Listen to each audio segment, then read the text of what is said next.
Buonasera.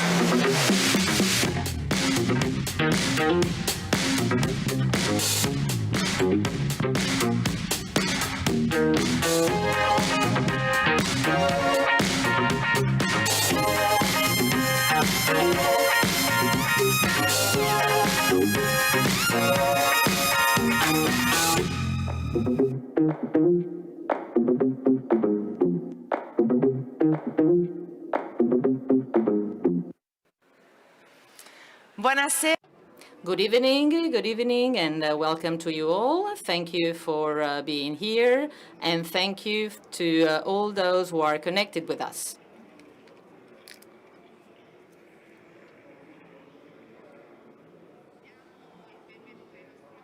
Let's welcome our guests, whom I will introduce to you from Los Angeles. We have Father Greg Boyle, founder of Homeboy Industries. Hello.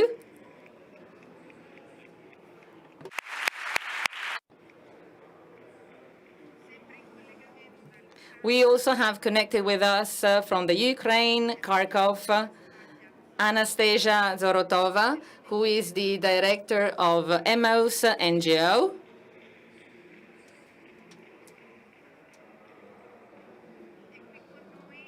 And we have with us Maria Chiara Gadda, Member of Parliament from the Italian party Italia Viva, and Simona Carobene, who is the director of FDP-Protagonists in Education in Bucharest, Romania.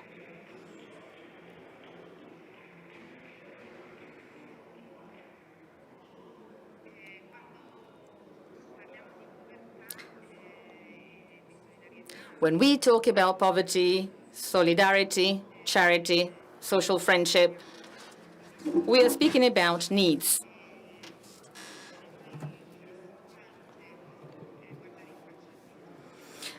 It is a bit scaring when we look at needs, because today needs are increasing. They're increasingly complex.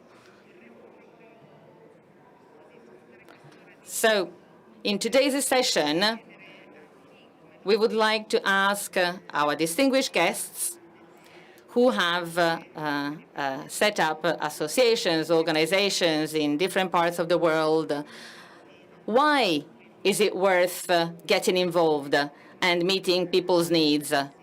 Why is it important not to hide? So they will tell us what they are finding out over these years in their activities, in their business. So I will ask immediately Father Boyle, Father Greg. He is a Jesuit. Among many other things, he was a chaplain of the Islas Marias in Mexico jail. He worked with Christian communities in Bolivia. And then, from his mission as a pastor in Los Angeles in 1988, he established Homeboy Industries. Today, it is the most important gang intervention and rehabilitation program throughout the world. They do training, they work with the youth, gangs, and people find out what their life is. So his job and the job of the people working with him has become a model for 350 other associations throughout the world. So I would like to ask Father Greg, what have you found out during these years for yourself, helping other people and meeting the needs of the people you meet? So the floor is yours, Father Greg. Thank you very much. It's a real privilege to be with all of you, and I wish you all well. So Homeboy Industries was founded 33 years ago when I had hair, and I was pastor of the poorest parish in the city of Los Angeles, Dolores Mission Church, and it was located in the middle of two public housing projects, and it had the highest concentration of gang activity anywhere in the world, was my parish. We had 8 gangs at war with each other. And I buried my first young person killed because of this sadness in 1988. And 2 weeks ago, I buried my 247th. So we did a lot of things. We started a school, and then we started a jobs program trying to find employers willing to hire them. And then in 1992, we couldn't find enough employers, so we started a bakery, Homeboy Bakery, where rival enemy gang members work side by side with each other. And so we began this program that had a motto, nothing stops a bullet like a job. But then we discovered that probably 15 years in, that we needed more than a job. We needed to heal, the despondent gang member and the traumatized one and the mentally ill one. So we wanted to create a community of tenderness and belonging, like the Buddhists call a sangha, a community where people feel connected to each other. You mentioned earlier social friendship. We might use the word kinship, where we're connected. So it's not that I transform lives or that we save or rescue anybody, but we've created a place here where people can begin in safety, and then they can start to do the work. They can start to excavate the wound, and then they can move to a place where they deal with the shame and disgrace. So we stand with the poor and the powerless and the voiceless, and we stand with those whose dignity has been denied, and we stand with those whose burdens are more than they can bear, and we stand with the easily despised and the readily left out. We stand with the demonized so that the demonizing will stop, and we stand with the disposable so that the day will come when we stop throwing people away. So every gang member, and there are 120,000 gang members in Los Angeles County from 1,100 different gangs, they walk through our door, and every single one is barricaded behind a wall of shame and disgrace. And the only thing that can scale that wall is tenderness. And so, like the Buddhists say, oh, nobly born, remember who you really are. So we want to remind people of who they are. We hold the mirror up and we return them to themselves. We say, you are exactly what God had in mind when God made you. And so every single gang member who comes in comes with what psychologists would call a disorganized attachment. A mom was either frightened or frightening, and you can't calm yourself down if you've never been soothed. And so we want to provide that to them here so that they can get to a place where they are resilient. And they're here for 18 months, which is the same amount of time really that a caregiver attaches to an infant is 18 months. The same thing here. So we repair attachment. It's attachment repair. So after 18 months, if they surrender to this essential healing, then they leave here, and the world will throw at them what it will, but they won't be toppled by it because they are resilient and they are equipped to take this next stop. So, an educated inmate may or may not go back to prison, or an employed one may or may not go back to prison. But it is our guarantee here that a healed gang member will never reoffend. So if you don't transform your pain, you will continue to inflict it. And that's the principle here. So you don't go to the margins to make a difference. You go to the margins so that the folks at the margins make me different. And then it's exquisitely mutual. Then it is social friendship, as you say. Then it is connective tissue. Then there is no us and them, there's just us. And that's the goal here at Homeboy Industries. So 15,000 folks walk through our doors every year, and we have 10 social enterprises, bakeries, restaurants, electronic recycling, silk screening and embroidery, a variety of places where they learn how to work, but they really do the work, and they heal, and they come to terms with what was done to them, and so that they can, become more whole and healthy and well. So they come here and they find a sanctuary at Homeboy, and then they become the sanctuary that they sought. And then they go home to their children and they present that sanctuary to their children. And suddenly you've broken a cycle. So in 1992, we had 1,000 gang-related homicides in Los Angeles. And then since then, that number has been cut in half and then cut in half again. And I think in large part because this place exists in Los Angeles where people can find hope and they can imagine a future for themselves.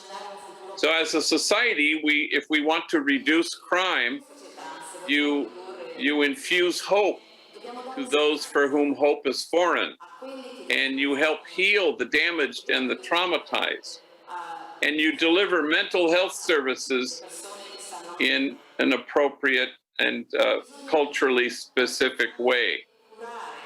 And so we stand with the people who are most ostracized and demonized because we want the world to change how it sees folks like this.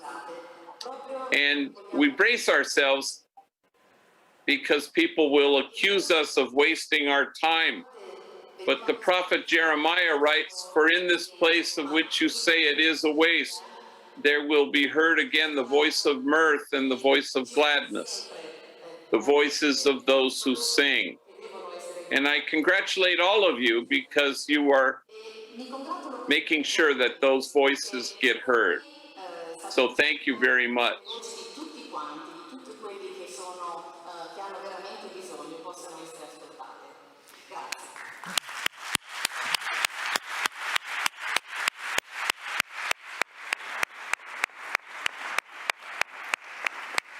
Grazie, Father Boyle. Thank you, Father Boyle. Now I want to ask Anastasia Zolotova a question. Now Father Greg was talking about a parental bond. Zolotova is the director of an NGO called Emmaus in Kharkiv, the Ukraine.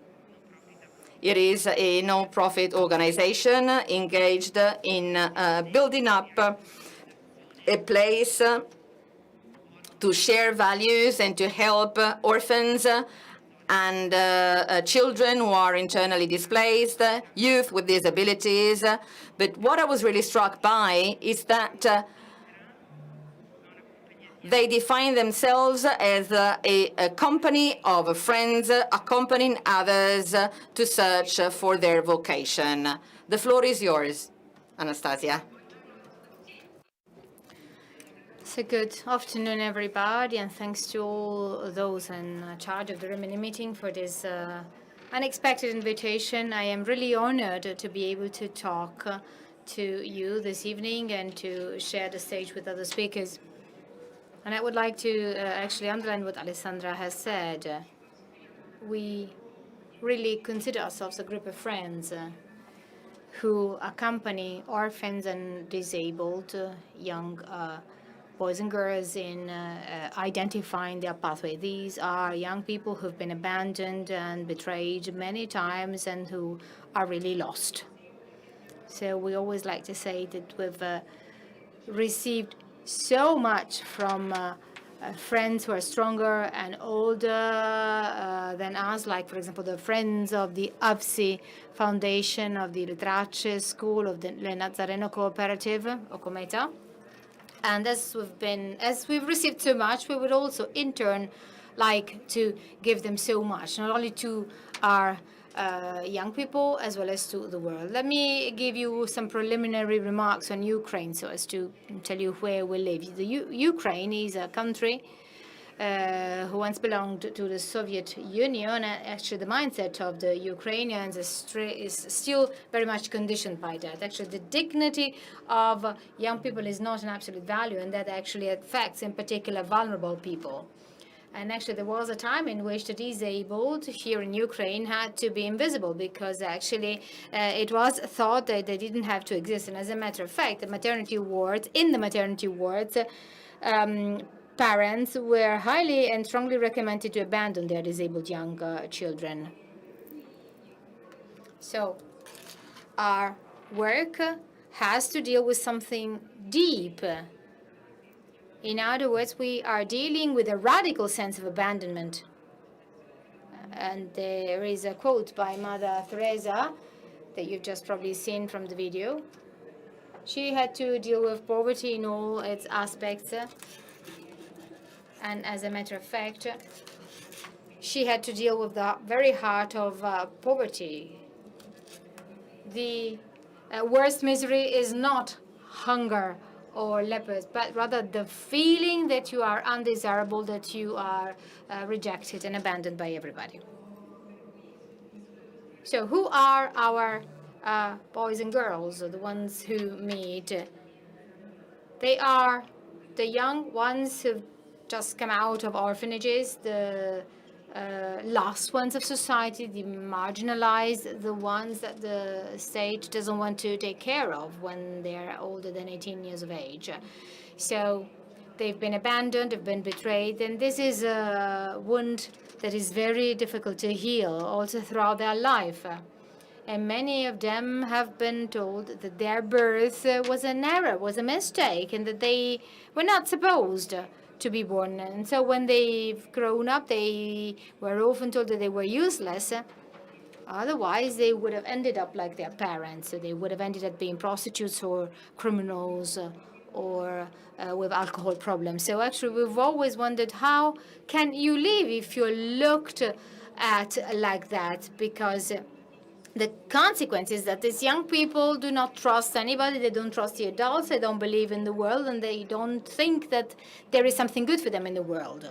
So they basically continue telling themselves that they have to trust only themselves, because most of the time they do not even trust themselves. So we are the adults of Emmaus. We support them because we know that they are a gift for us and for the whole world. We believe in them. We are happy that they are there, and we believe that they can make it. We work to destroy the minimized and wrong image they have of themselves. And we're trying to do this to help them believe that they can fight to really achieve happiness together with us.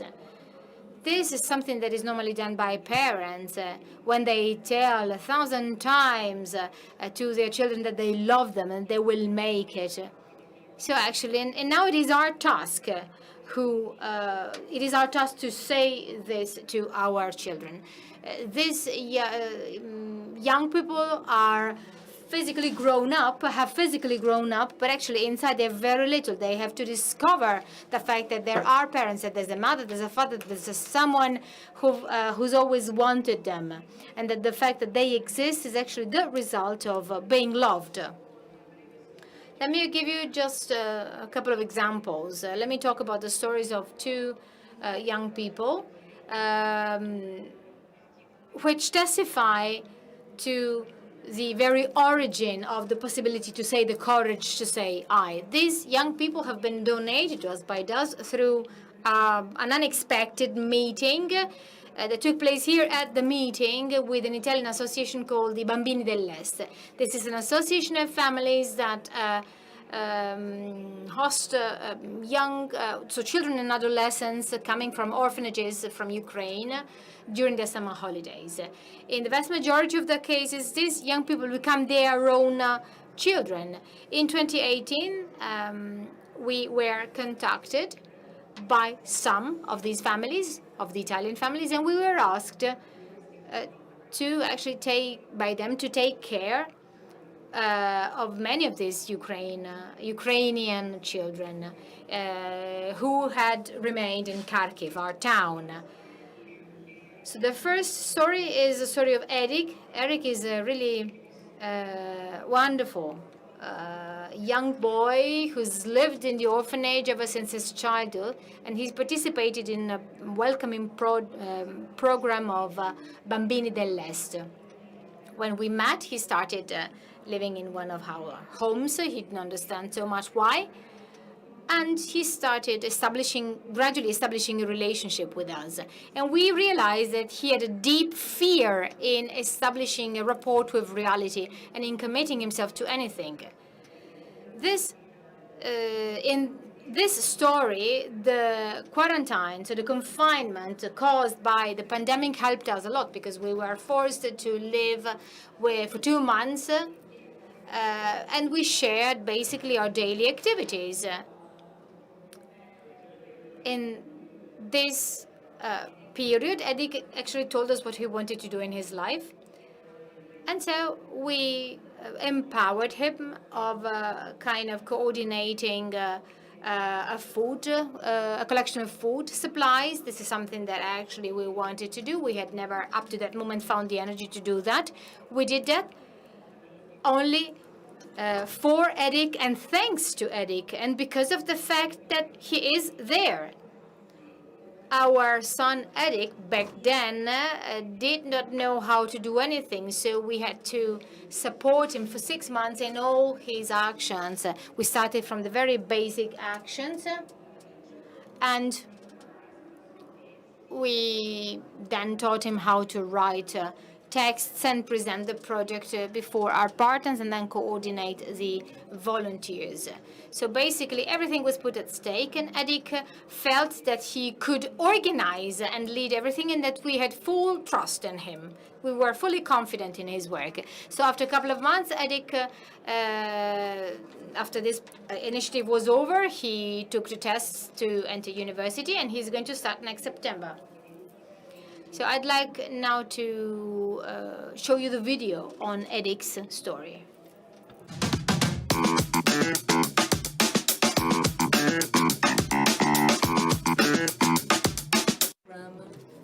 So in December 2020, the initiative of food collection took place. This initiative was targeted to support poor families,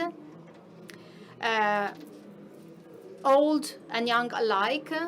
Benefited from this and participated. All the visitors of the supermarket had the chance to buy food supplies or to help with a free donation.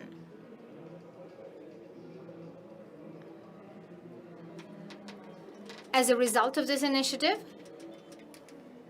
300 food packages, each weighing 7 kilograms, were collected. That is to say, a total of 2,100 kilograms of food was collected. The food and the money were delivered to the beneficiaries of the project, and there was a fund thanks to which the young people with disabilities could, in a way, help the young children of the families. The idea to organize this initiative was proposed to a young boy of the project Decimo Pianeta, the 10th planet, who was Edward.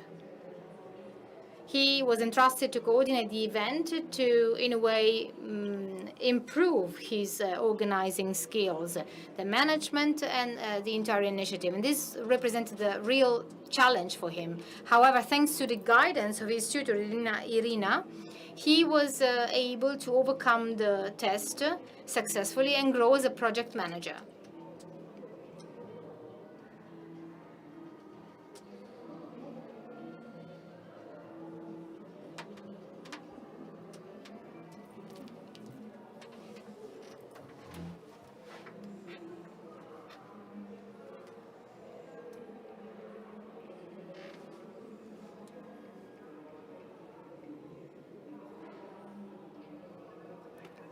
let me tell you about the second story. This is Pasha's story. It is a very peculiar story, and it has a great value for us, like Edic's story. A couple of years ago, an Italian family got in touch with us and told us that their Ukrainian son had ended up in prison, and they were therefore asked for help. So basically, we met this Pasha. We couldn't see him for the first 9 months. He was followed by our lawyer. We could only deliver him a package with food and cigarettes to the jail where he was. And then we received our Christmas present. We went to trial. We introduced ourselves as an NGO. And therefore, the judge decided to release Pasha and entrusted him to us. So we basically came out of tribunal with this brand new son. And now I'm not going to tell you the rest of the story, but I would like to leave the floor to Pasha's words, who says, and I quote, "I am 24 years old. I've grown up in an orphanage because my parents had alcohol problems and they were drug addicts. I have 2 sisters and 2 brothers, and then 2 stepsisters and 2 stepbrothers who are younger on the part of my mother.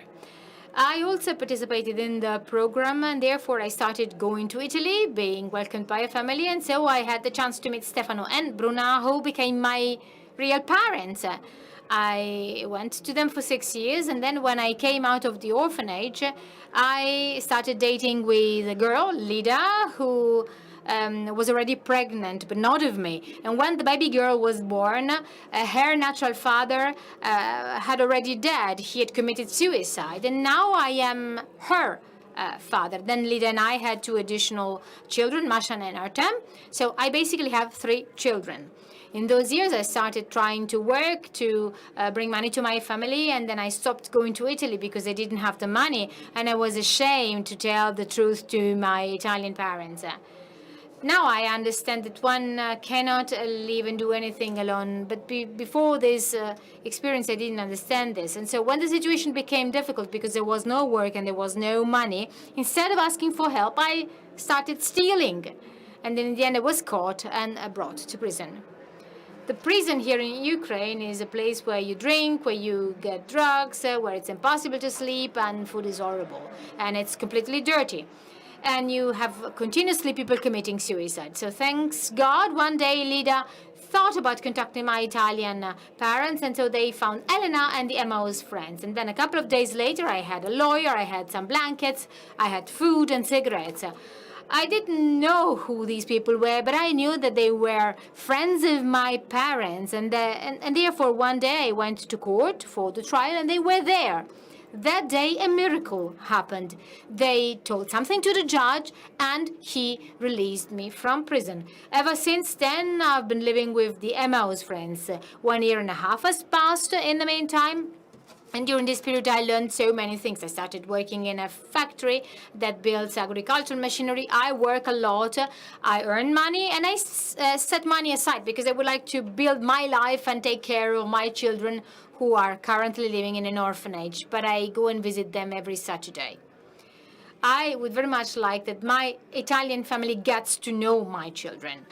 I still have lots of fears, especially I fear that I am sent again to prison because the trial is still open. I fear that I can lose everything again. I fear that I can lose the people who are dear to me. I fear I can no longer see them. But the most important thing is now I have a certainty. I have friends who love me and who support me. They help me, and I have a family who loves me. So I've learned that in life, the strong man is not the one who does everything by himself, but it is rather the one who has friends whom he can trust. So Pasha has by himself reached a conclusion which is basically what I would like to end with. It is a value that applies to everybody. In order to say us, one needs always someone else. Thank you very much.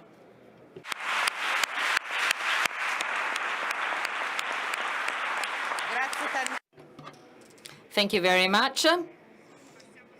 I will now go immediately to Romania with Simona Carobene. She is the managing director of FDP-Protagonists in Education. This year, this association has its 25th anniversary. It is an Italian association, and Simona is Italian, but she's been living in Bucharest for many years now.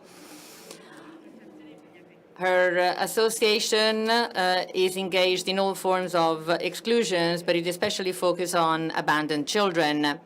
So following up to what Father Boyle said, it's not them and us, but there's only us. There's only we. So my question to you is the following. What does that mean for you? And how does that contribute to develop yourself? Well, first of all, good evening. Thank you all, and thank you to the organizers of the meeting, because thinking about poverty and the value of people has been an opportunity for me. After almost 20 years I've lived in Romania, I've asked myself what are the experiences where I learned most.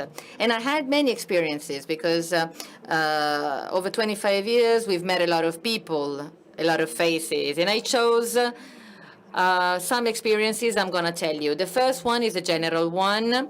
Is the experience on a dumping site in Pataret. This is the suburbs of Cluj. Cluj is the second biggest city in Romania.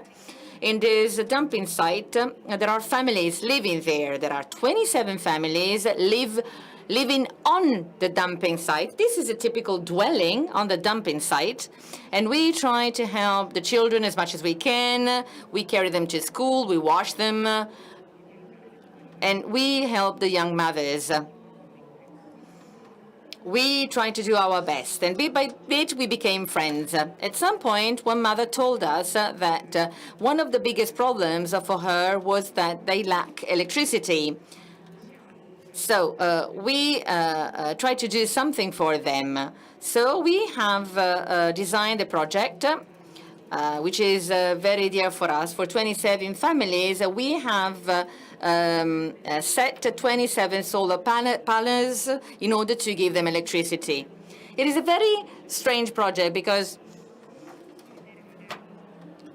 in some very poor areas of our cities, there are poor buildings with poor people, vulnerable people, and you see television antennas and we've said ourselves, okay, the poor have nothing, but still they can watch television. They have nothing, but still they have a cell phone. So just imagine to see solar panels on a waste dumping site. It's striking. Why have we implemented this project? Because these families, by night, are attacked by mice. Because in a waste dumping site, you have wild boars and mice. So the children are the most vulnerable ones, and therefore they sleep inside blankets and mattresses not to be attacked. So when this mother told us that, we decided to implement this project, which is absurd to the others. But I learned a lot through this project. Because we cannot just talk in theory about the poor. You need to meet the poor. There's a principle in the Evangelii Gaudium stating that reality is superior to the idea. I cannot talk about the poor if I cannot meet the poor. So in one of the days for the poor, Pope Francis said something very strong on the way we look at the poor. Pope Francis said they are often judged as parasites of society. We don't even... the poor are blamed for their poverty. That's impressive. So you have been fully involved in this association, and you also took a child with you. Why so, and what are you finding out? What are you discovering with that? Yes, I've been living there for many years. We've been working with abandoned children in an orphanage, and I became friends with a group of children who grew up with us. 7 years ago, one of these young girls, well, a girl that actually had become a mother in the meantime, came to me with her daughter. They stayed with me for 6 months. Then the mother went away, and the little girl stayed with me. She was 3 years old, and now she's living with us. And it's a wonderful experience, and it is a wonderful gift for us. With some of them, in January 2018, we were invited by Pope Francis in a private sitting with him. And that was a wonderful experience, and that was a new starting point for each one of us. The youth asked Pope Francis 5 questions, and in particular, there was a question by my little girl's mother. She asked the Pope if it was right to give her little girl to some other families because she felt lonely and she was misjudged by people. And Pope Francis shortly answered that the child sponsorship sometimes is right, but you need to do it with care, love, and respect. So these questions are still with me. I'm still thinking about these 5 questions because they're always provocative for me. So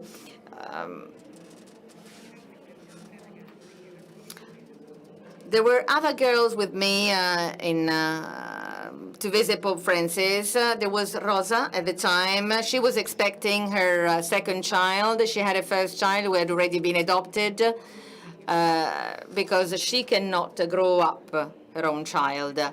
But after what the Pope Francis said, I called Rosa the next day. We were still in Rome at the time, and I asked her, Rosa, what are we going to do? Now you're expecting your second child, your second baby. What shall we do?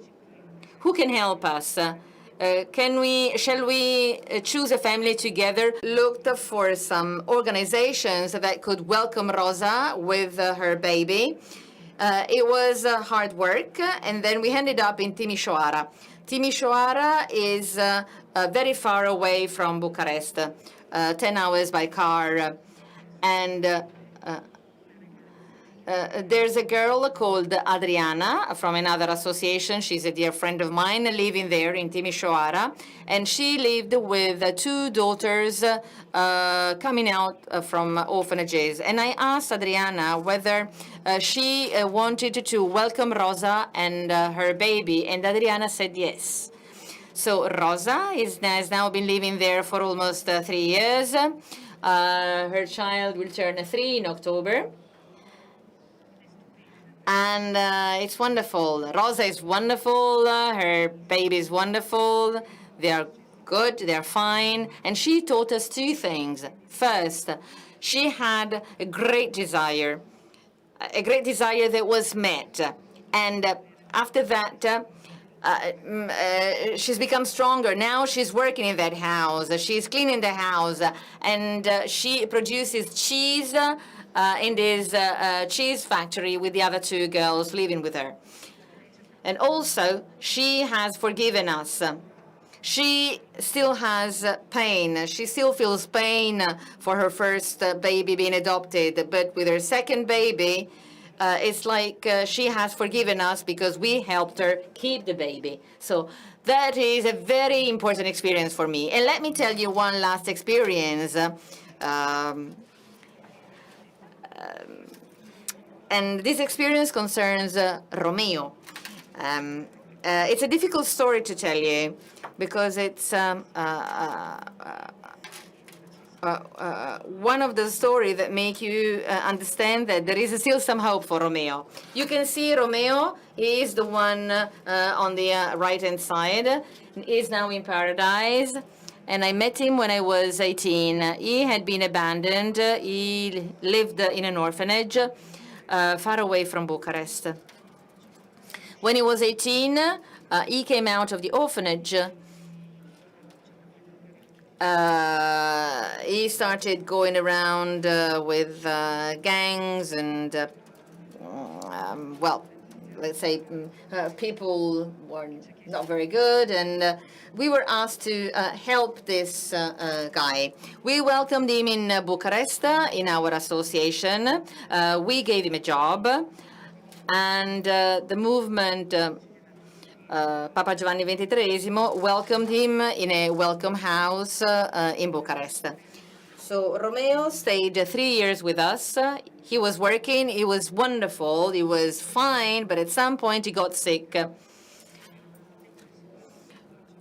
It got worse and worse, and he also had some very severe mental health problems, and he started to become dangerous for us. So he started to get in mental clinics, and then he lived with the other guy, Yunutsa, that you see in the picture, in a container. We went to visit him. I went with a friend of mine, and we went to visit him on his birthday. And that was the last time we saw him. Then he got coronavirus and he passed away. We didn't solve anything with Romeo. We didn't give him a better house because he lived in this container in very bad hygienic conditions. We didn't solve his disease. But when we went away, we embraced him. And in particular, Father Federico, who came with me, embraced this guy. And I never felt his eyes. Just look at him. You know, I'll never forget his eyes. These are the eyes of a man who has been loved, who at that time was sure that he was loved and he was happy.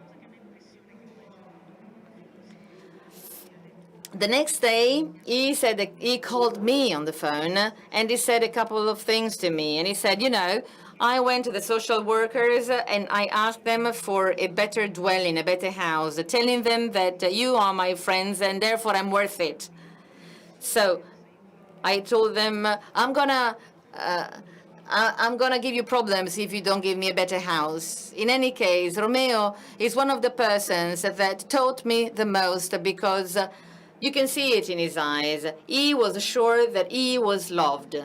And during that embrace that you see here, it was not just an embrace of faith to the Father, but it was Romeo's embrace to Father Federico. To conclude, let me say something stated by Pope Francis on the Poor Day. A sentence by Father Primo Mazzolari saying, I've never counted the poor because it is impossible to count them. The poor can just be embraced, they cannot be counted. Thank you.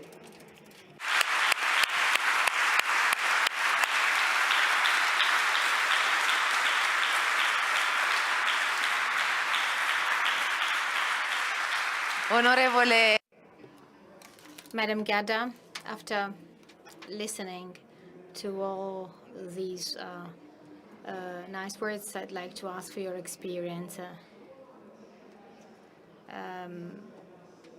Madam Gadda is actually known to the people of the people here at the Rimini meeting. She is the rapporteur of the Gadda law, which is sometimes called as the law against the waste of resources, but this bill is actually much more than that, because it ultimately aims at recovering the dignity of people. I am particularly struck by the fact that Madam Gadda actually does a lot. She works in, for example, on social issues, on a number of different fields. So I would like to ask actually what moves you, because you also meet a lot of different realities, different associations, and what meeting these organizations actually has meant to you. Thank you very much for this opportunity. This is not the first time I participate in the Rimini meeting. On other occasions, I've had the chance to actually talk about the law I had drafted against the law against waste in waste of food, and how that helped me changed my view to look at things. That law was adopted in 2016, and then it has changed over the years. It became richer on a different fields. And actually, to me, that piece of legislation includes many different things, like this evening. This evening, we listened to interesting stories, and all the stories I've met over the years have changed my perception and my way of looking at things, even my way of giving a meaning to words, as well as way I could give meaning to laws, to pieces of legislation. Laws, pieces of legislation have a soul, and this soul is very much linked to how you draft them. I mean, they stem from what takes place in society, and I'm saying this especially after these months of the pandemic. In society, actually, things take place abruptly, and sometimes change happens more in society, before in society than in parliament. So that law, that piece of legislation on food waste, gave a different meaning to words. Very often after the years, that was the topic of many discussions, and the focus was on things, on how to recover waste, on how not to waste food, for example. So there was actually a negative connotation.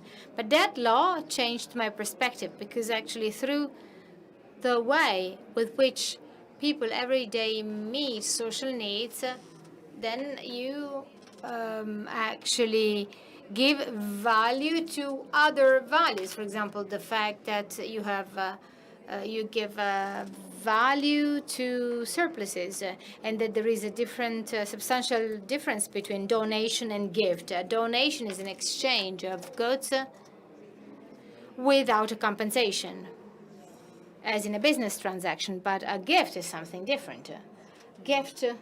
A gift presupposes a rapport, a relationship. It means that you are taking care of someone else, that you are looking at the other person, and especially at his or her weaknesses and at his or her value.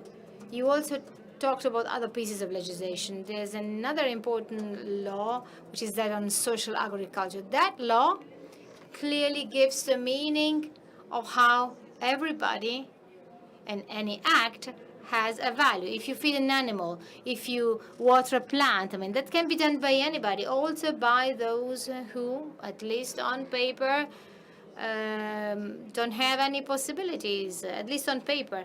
But that individual constant act of taking care of something else is the way through which you give value not only to yourself, but also to produce social value. And in these years, also my prospect with reference to the third sector has changed. That is not only actually meeting needs, but the third sector is synonymous with the social economy. And it is very much linked to the how. Meeting social needs can impact on that individual act as well as on the generation of economic value in our society. These experiences we listened to this evening were very clear. We are recovering things, and by recovering things, we can recover the value of people. And you can generate value also through a different organizational model. So donations and recovering surpluses actually gives different functions to things.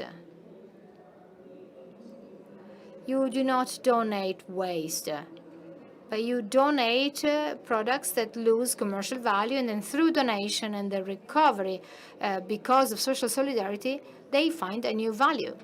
And the same applies to people. This also corresponds to the different way that in our country we have found to meet social needs. If you look at wealth, if you for example, consider how to recover, for example, surpluses. There are many different ways. For example, solidarity restaurants. Then you have many different forms of recovering, so to say, food surpluses. And these different things meet different forms of social needs. Of course, if you're not home, you cannot give a food pack, but you need to take care of that person and to cook that product. And so all these pathways have been envisaged to generate new value by recovering goods. For example, by processing food or by teaching someone how to, by teaching someone a job, or by teaching someone how you can find a shared value. And the very title of this year's meeting is very consistent with these considerations. I've often reflected on the difference between the we and the I. At a given point, I could no longer choose what was a priority compared to the other. So I heard too many different stories over the years, but compared to these stories, the I has a great value. The I is actually what gives us responsibility within the community. Because if you think about that, law 166 against food supply is a voluntary law. It is not mandatory. It does not impose any sanctions. It is a law with which the social sector and businesses decide to play their part and to, in a way, start a pathway of sustainability, to be part of the circular economy. And the same applies to all the stories we heard this evening. It is the I that is full of responsibility, because you consider that I within a community. So the value of the I finds value within a community. So to me, that law meant exactly this. And it has also changed my perception on what future prospects of the social sector, the third sector, can be. So I'm talking about volunteering work, so the fact that you are devoting precious time to others, as well as real economic opportunities, tangible economic opportunities that produce and generate wealth through a different organizational model that reinvests incomes in activities of general interest, or in the training of people, or, for example, in social inclusion, or in regeneration. In this historical period, I think that especially after the pandemic, we've had the time to think well about the weaknesses of everybody. And there is a very thin boundary between those who serve as volunteers, for example, in the social sector, and those who devote their weaknesses. The examples we heard this evening, the images we watched, can serve as a stimulus for all of us, for politicians and for those who work in the social sector. So from this viewpoint, I think that we can grow together as a community. Grazie.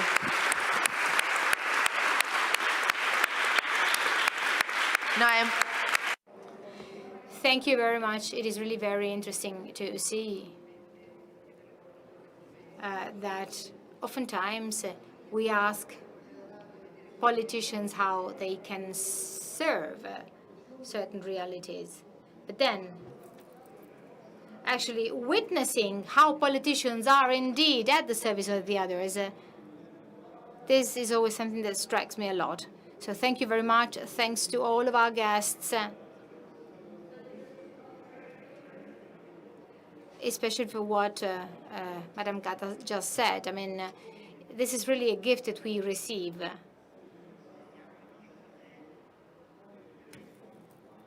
And it actually opens up a question concerning what we really need and what need really is. And I think that this can be discovered only if you get involved. So thank you very much to those who participated from remote and who are here. That meeting, the Rimini meeting, is organized thanks to the support of everybody. So to continue meeting ourselves, we have the possibility to donate